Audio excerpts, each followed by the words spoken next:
Bismillahirrahmanirrahim. Assalamualaikum warahmatullah. Alhamdulillahi Rabbil Alamin.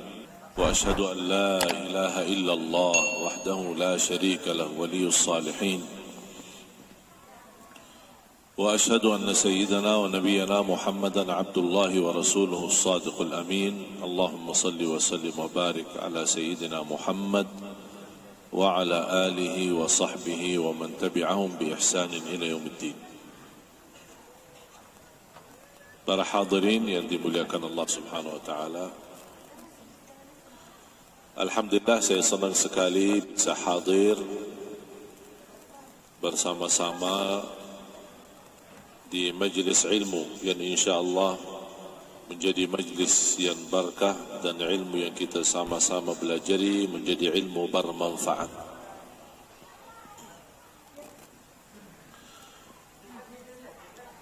Sebenarnya dalam kehidupan kita banyak yang tersia-sia.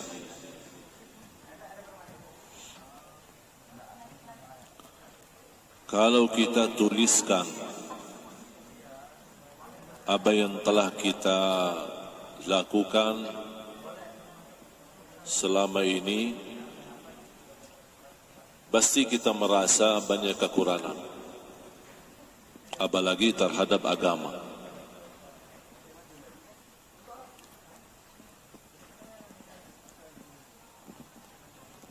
Nampaknya berat kalau kita menuliskan sehari-hari kita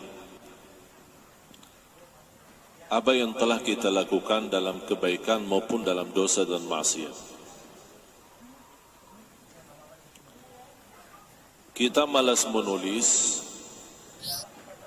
atau tidak memperhatikan untuk menulis, atau buat apa untuk menulis.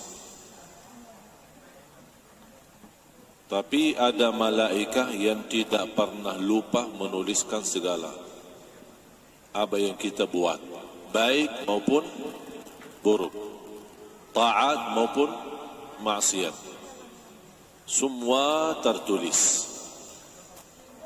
Tidak ada satu langkah kemanapun, semuanya tertulis. Langkah-langkah menuju ke tempat ibadah, tertulis langkah-langkah itu ibadah. Langkah-langkah ke tempat maksiat, bukan hanya maksiatnya yang tertulis, tapi langkah-langkah itu dianggap sebagai langkah maksiat.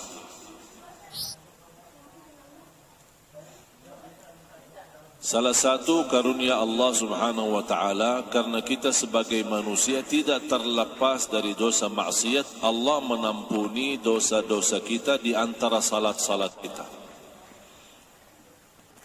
Subuh sampai zuhur diampuni dosa kita.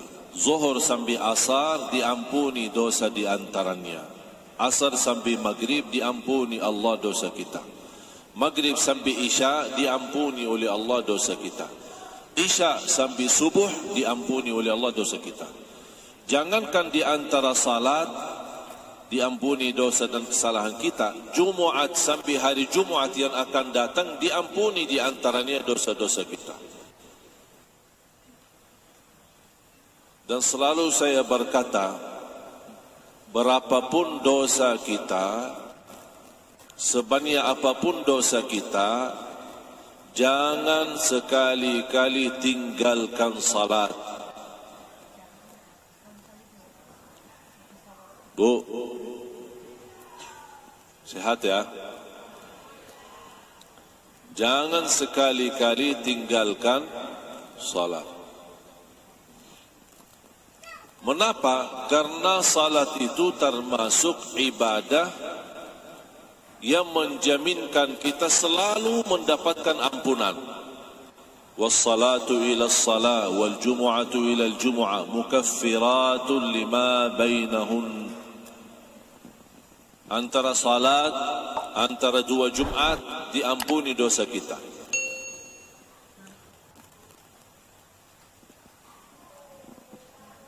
Bayangkan Bapak Ibu, kalau kita tidak diampuni, harus minta ampun. betapa banyak dosa yang kita lupakan, berapa banyak dosa yang kita abaikan. Bahkan ada perbuatan yang kita lakukan belum kita merasa itu dosa, padahal di sisi Allah itu dosa. Dosa kecil, dosa besar, apalagi dosa kecil. Sehari-hari kita tidak terlepas dari dosa kecil.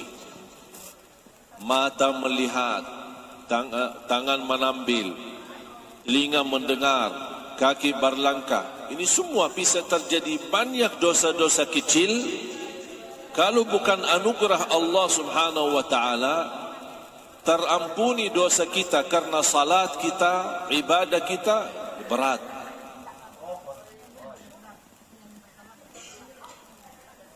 Makanya apapun yang terjadi, jangan tinggalkan salat.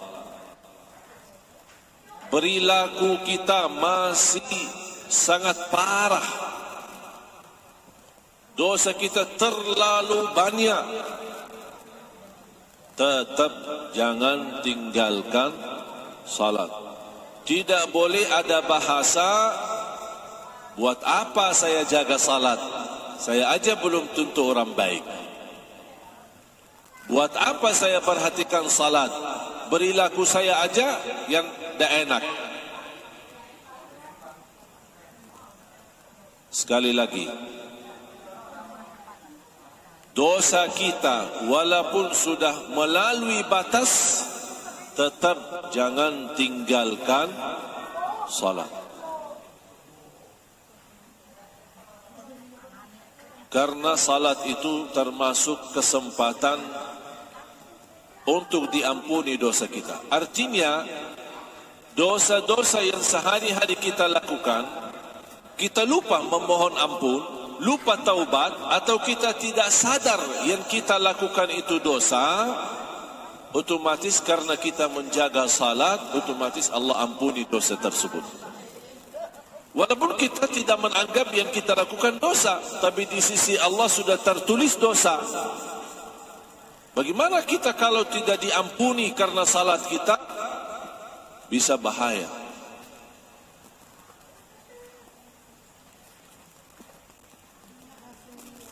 Gunung besar mulai dari batu kecil.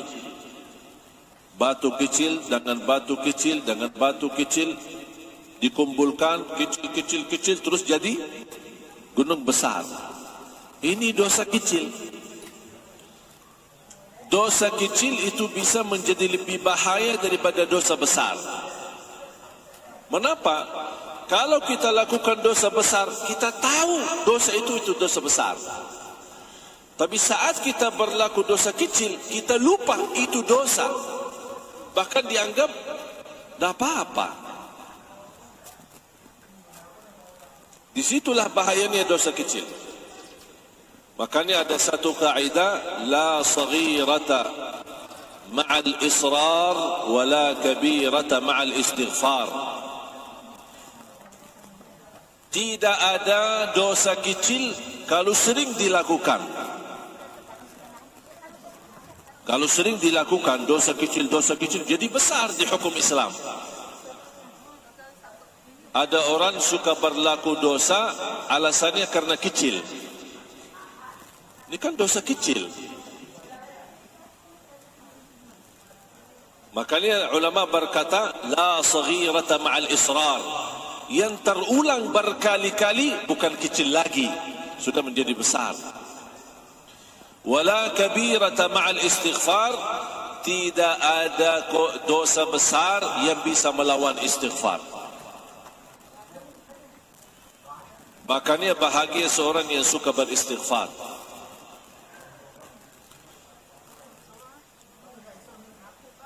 Saya mau bertanya kepada jemaah. Sehari-hari istighfar rutin berapa? Berapa banyak sehari istighfar? Cuma pas ketika ditembak musibah, astagfirullahaladzim. Itu aja. Pernah enggak rutin istighfar? Maksudnya apa rutin? Sebagaimana kita ambil air wudu, ketika waktu salat dan berdiri di tempat musalla, tempat salat dan salat. Itu kan namanya rutin. Pernah enggak ada istighfar yang rutin? Saya duduk di satu tempat, di masjid, di musalla, di rumah, di kamar sendiri, diamkan diri sendiri, duduk sendiri, hanya isi di waktu itu istighfar. Berapa kali bebas? Kalau Rasulullah SAW setiap hari 100 kali istighfar. Subhanallah walhamdulillah wa la ilaha illallah wallahu akbar. Dan itu rutin.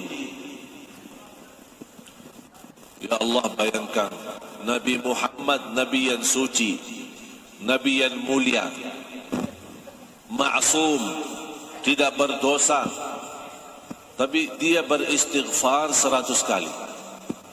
Kita yang setiap hari berdosa, setiap hari sadar tidak sadar menyakiti perasaan orang lain, sadar tidak sadar menzalimi orang lain, menyakiti hati orang tua, menzalimi anak kita.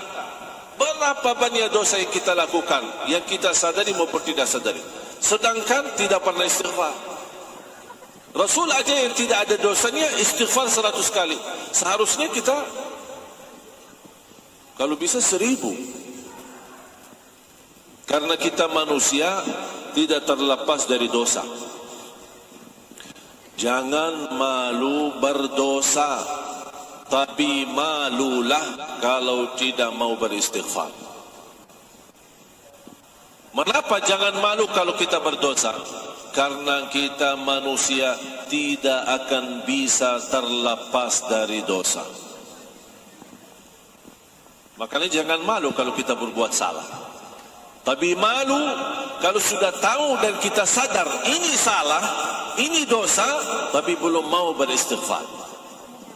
Ini yang harus buat kita malu. Apa bukti kita tidak bisa terlepas dari dosa dan maksiat? Tahu enggak buktinya apa?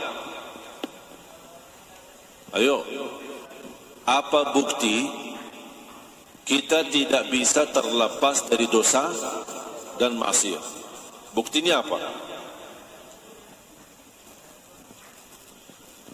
Tidak ada siapapun yang tidak berdosa. Mau dia ustaz, mau dia kiai, mau dia habib, mau dia ulama, mau dia orang biasa, semuanya berdosa. Bahkan tidak boleh ada yang terlepas daripada dosa.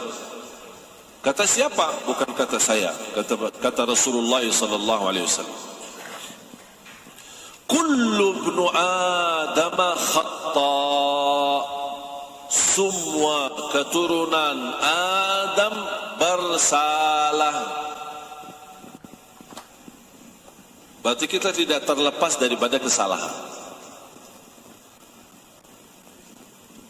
Itu sesuatu mau tidak mau pasti bersalah.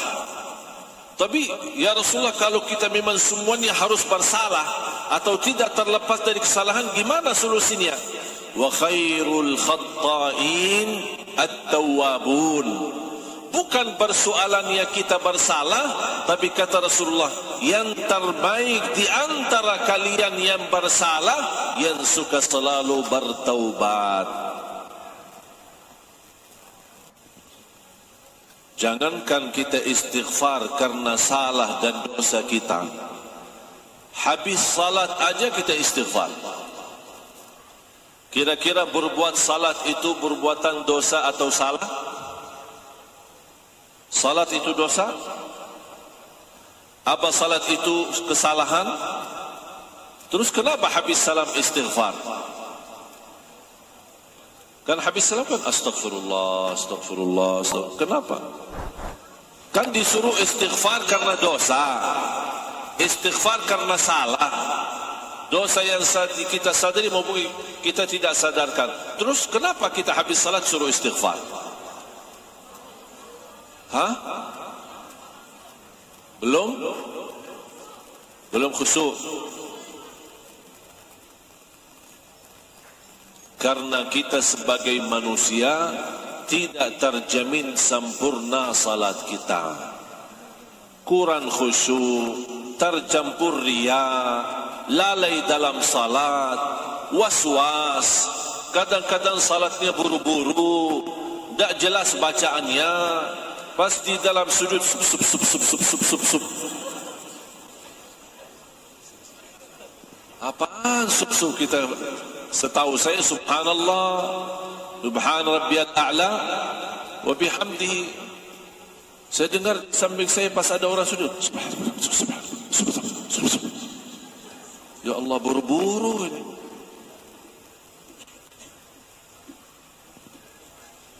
Atau bacaan ini, bacaan ayat-ayat Al-Quran terlalu cepat. Bismillahirrahmanirrahim. Apalagi kalau sir. Kalau jahar masih kita bisa. Kalau sir,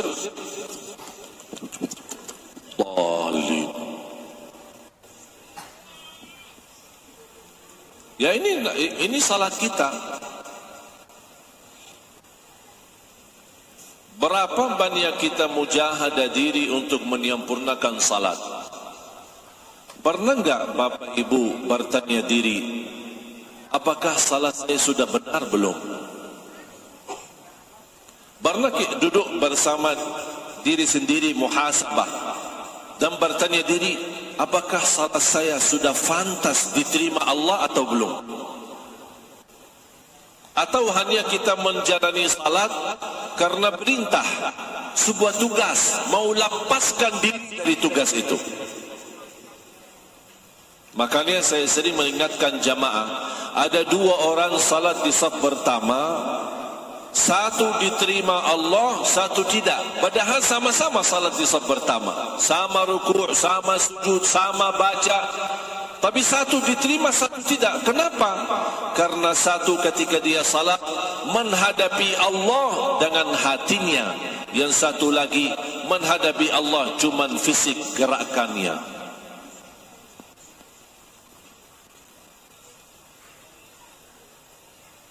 Apalagi kalau kita masuk masjid melihat orang-orang yang sedang salat sunnah qabliyah atau salat tahiyatul masjid. Cuba lihat, pandangin orang, berapa lama salatnya?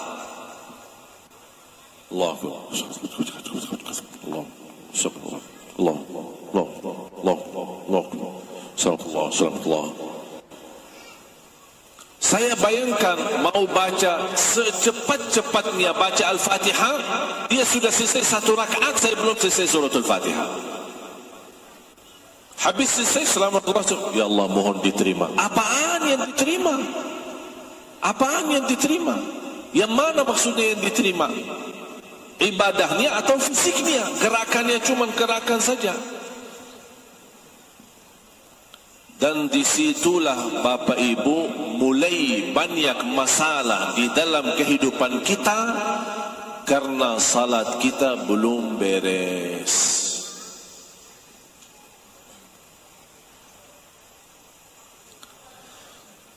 Beda orang yang mendengar panggilan Allah muazzin. Ketika dia mendengar Allahu Akbar, tertutup hatinya, melepas segala urusan, segera ambil air wudu, datang melaksanakan ibadah.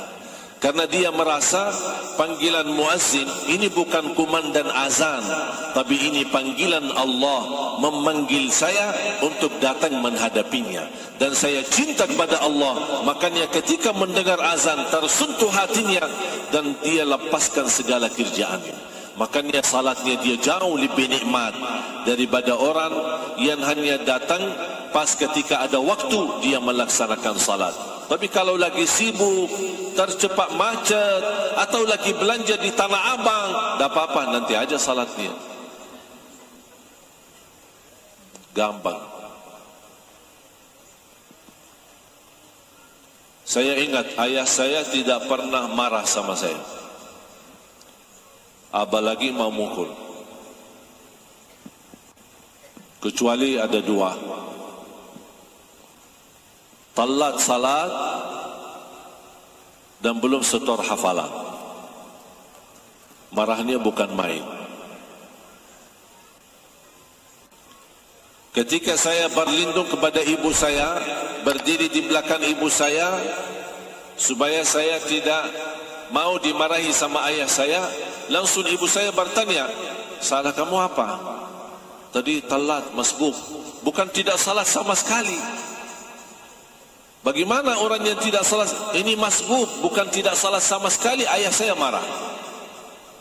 Ketika saya jelasin sama ibu, karena tadi saya masbuk, kata ibu saya, oh kalau urusan salat saya tidak ikut campur, itu urusan sama ayahmu. Dah mau bela, dah mau tahu. Kira-kira bagaimana kondisi kita membangunin anaknya ketika bangun subuh? Anak-anak kita sudah dibiasakan. Alasannya masih kecil pak. Sudah SMP masih kecil pak. Sudah SMA masih kecil pak. Belum terbiasa. Tapi coba kalau dibangunin jam sekolah, aduh marahnya luar biasa. Ayo ini telat ini sekolah ini apa ini? Ribut di rumah. Diperhatikan, nak sudah makan nak. Ayo makan ya, biar sehat ya, biar tidak masuk angin ya. Tapi ingatkan dia, sudah salat nak. Ayo jaga salat ya, biar tidak masuk neraka ya. Kalau yang dibahas masuk angin, masuk nerakanya dilupakan.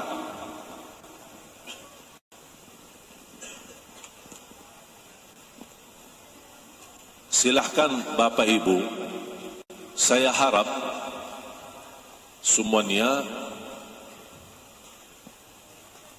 menuliskan ketika tertimpa musibah atau ujian. Kenapa saya diuji? Ada apa?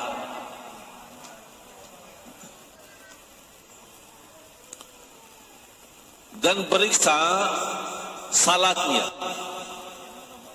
Periksa salatnya. Oh ternyata sering masbuk. Sering tertinggal salat. Sering ketiduran salat subuh. Sering ketiduran salat isya. Capek. Habis maghrib tidur. Bangun subuh. Isya. Belum. Atau sering jamak tanpa alasan. Kenapa jamak? Karena lagi sibuk belanja. Jadi zuhur tidak bisa dapat waktu. Kapan salat zuhur? Nanti sama asar. Kalau terjadi seperti ini, itulah sebabnya kita diuji.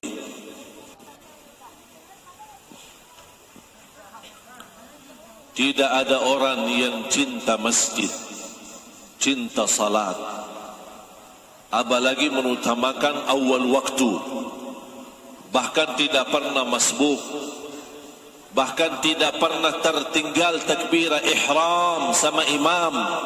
Wallahi Bapak Ibu tidak akan sama orang yang suka masbuk, apalagi yang tertinggal salatnya. Tidak mungkin sama di sisi Allah orang yang datang sebelum azan ke masjid, karena dia tidak menunggu dipanggil.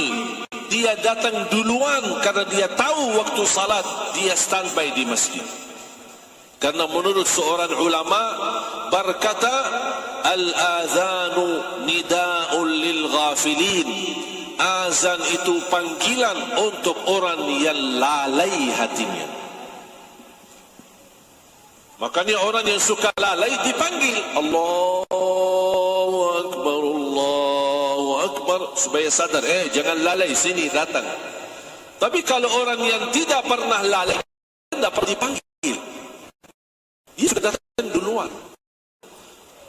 orang yang datang sebelum azan, orang yang datang saat azan, orang yang datang sesudah azan, orang yang tidak pernah tertinggal takbirah ihram bersama imam, sama yang masbuk atau yang telat salat, tidak mungkin sama di sisi Allah. Bahkan tidak mungkin sama di dalam surga Allah. Tidak bisa sama. Kalau semuanya sama, berarti Allah tidak adil. Dan tanda keadilan Allah, orang yang berlaku baik akan dibalas yang lebih baik. Makanya jangan heran kalau ada orang posisinya di surga di derajat tinggi, ada satu lagi padahal sama-sama di satu masjid, tapi kok beda. Satu derajat di dalam surga, perbedaannya seperti antara bumi dan langit. Itu satu derajat. Bedanya, jauhnya antara bumi dan langit. Berarti naik satu derajat seperti naik dari bumi ke langit. Aduh, jauhnya. Ini padahal jemaah saya, teman saya. Kok bisa jauh dia? Kenapa dia bisa jauh dan tinggi? Karena dia datang lebih duluan daripada saya.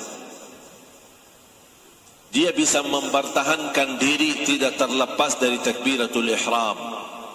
Dia tidak pernah tinggalkan, jangan salat wajib, salat sunnah, qabliyah, ba'diyah saja tidak pernah tertinggal.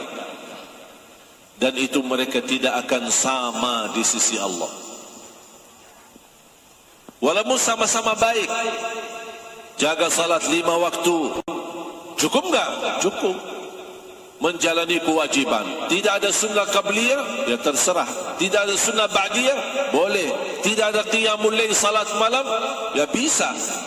Cukup dengan 5 waktu, terjamin insyaAllah. Kalau kita jaga sebaik-baiknya, terjamin masuk surga. Tapi persoalannya bukan masuk surga. Di mana nanti saya ditempatkan di dalam surga? Sama enggak sama Nabi Muhammad? Sama enggak sama orang-orang yang saleh? Tidak mungkin sama. Makanya jamaah sekalian, tolong jaga salat. Bukan saya maksud jaga salat, bukan berarti Bapak Ibu tidak salat. Saya tahu Bapak Ibu orang yang suka salat. InsyaAllah istiqamah menjaga salat. Tapi yang saya maksud jaga salat, artinya perbaiki hubunganmu sama Allah lewat salat. Coba masing-masing tunjukkan cara yang terbaik kepada Allah dalam salatnya. Misal, ada yang bisa tunjukkan kepada Allah melalui salat, ya Allah, saya mulai hari ini InsyaAllah tidak akan terlepas takbiratul ihram bersama imam. Saya tidak mau telat lagi. Ada orang yang bisa menunjukkan yang terbaik, saya tidak akan terlepas daripada salat jamaah. Walaupun bagi wanita tidak wajib salat berjamaah di masjid, tapi pasti tidak akan sama di sisi Allah.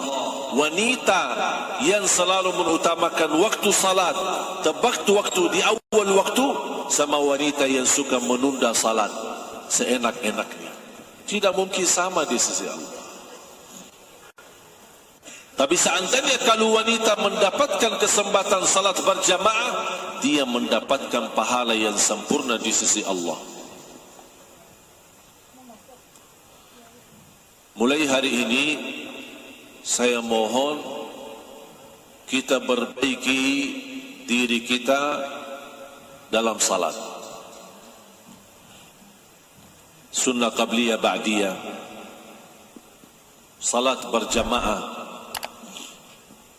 tepat waktu, jangan menunda-nunda.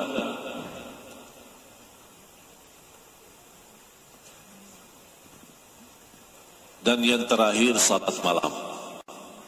Subhanaka Allahumma wa bihamdika asyhadu an la ilaha illa anta astaghfiruka wa atubu ilaik.